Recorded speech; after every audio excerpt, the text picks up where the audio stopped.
Sin sodaate horiin isaa kalaas. Erga sin sodaate maa gootu. Akkam goona saa cimuutii godheetti wanna gochuu jira. Bakka gooftaa kommas ni jedhu eegdu sin sodaate kalaas. Tokkoffaan arraba jalqabee lammaffaan ragaa fiddee agarsiiste nan lakka ka barbaadan lakkoofsa bichaa hima deema jedhee kana caala sinii isa godhamoo sin sodaate bakka adeesa. Dirqamaas baatee nan sodaadhe jechuun qabu isaa wanni hubannee jirra. Lammaffaan Allah arrabsuu jalqabee isiniin arrabsuu jalqabee kun qaqqabina sodaa fi isinii galee silaa osoo dandeeti. Rakkoon qabu ragaa tokko tokko sitti agarsiisaa deema. Anamatu hojii malee ragaa tokko tokko agarsiisaanii deema. Tokko tokkoon keetaaf wanni ishee hojjine. Inni garuu agarsiisu sim jedhee masitti odeessee deemaa jedhe. Kun marii maal jedha bare? Indee? Maal jedha sayyuu qabadhuutii jedha sayyuu dhaggeeffadha. Namni isin jala jiru yuun gaafataas dhaggeeffachuudhaaf barbaade meetii haa godhu dhiisa. Namni nu jala jiru kiristaanuu kan isaa caalaa kan kennu dhaggeeffatu dhiisaa sen. Waan isin ajjabu jechuudha. Waan isin ajjabu inni maal jedhe jim jedhee mummee haasee qabadhuuti fudhadhuu deemi ragaayyoo de wanta akkasiinsa waldaa keessa barsiisaa jira seemoo ijoolleen xiqqoo bira waldaa jira seemoo ragaa qabadhuuti deemi baalaal hin deemari achuu dhufanii Joon yoo beekumsa qabaatte Joon beekumsa qabda meeta ragaa argame arraba dhiisite ragaa argate akka gootu meeta ragaa argate akka gootu mee namni guddaa seera namni guddaa caliin jedha mee namni guddaa gidduu keessa kan dubbatu bakka tibbeessoo Mee tibbeessoo na murteessu osoo hin fakkaatne. tibbeessoo dubbadhu bakka Mee tibbeessoo murteessi rabbii jedhiiti ati. Waatti balleessee jira yoo dhagaaffataa jiraata waan biraan jenne tibbeessoo. Peenteedha haa murteessu cal jenne. Ayyee murteessi mee tibbeessoo. Bakka sagaleen keessan bira dhagahamaa?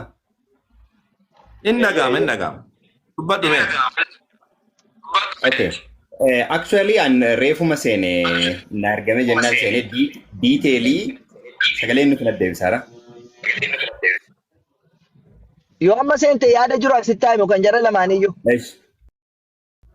Yaada jara lamaan asitti. Osaa Faransee isin lamaan haasa'ame an dhiisee jira. Cal jira ittiin hima yaada keessa lamaanu Joon akka jedhe mariidhaan dhufee waa'ee islaamummaa qofarraa haasa'una waa'ee allaarraa waanuma sitti mee qofan sitti maa ati lakkoofsuma qabadhuu deemiti manatti gali dubbifadhu jedheen. Ustaaza walimmoo lakki akkasumatti marii tokko marii na barsiisuu dhufne nan dubbadha Joon Pilis nan dubbadhee cal jira. Na barsiisuu dhufne mari'achuu dhufte malee waan dubbatte ragaa baastee natti agarsiisaa deemta. Dhumarratti garuu gaaffii deemi immoo waan tokko tokkoon dubbatte irratti tokko tokkoon si gaafadhaa jennaan nan gaafatu tokko tokkoon jedhee daqiiqaa lama yookiin sadii qabannaa deen gaaffiin tokko daqiiqaa lama sadii fixa.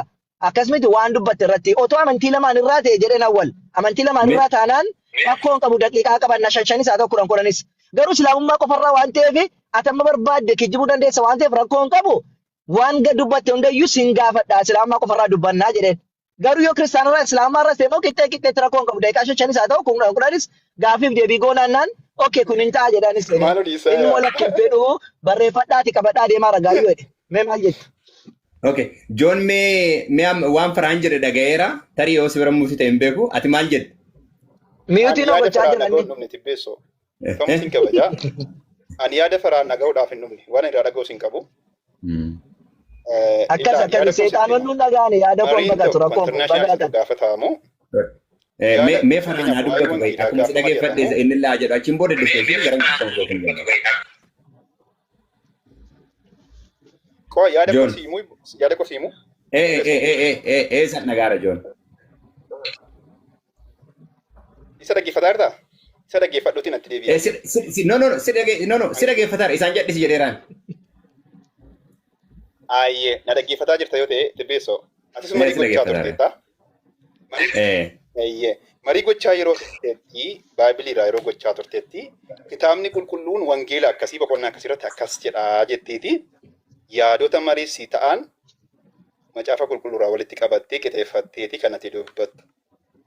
Yoo ragaa kitaaba qulqulluun latti yoo qabaattisi jechuudha mari'umti kamiyyuu. Yes. Kuni maalidha marii seeruma qabeessaadha. Namni immoo kutaa ati kenniteef maqaa kitaaba sanaa qabatee boqonnaa isaa qabatee lakkoofsa isaa qabatee dubbifataa deema. Dhaqee dubbifatee wanti ati dubbatte sun sobaa dogoggora yookaan siin jedhu ta'ee kutaan ati kennite soba akkas hin jedhu. Yookiis immoo iddoo akkasirratti information doggoraa kenniteetta banii nu dubbisii jedha.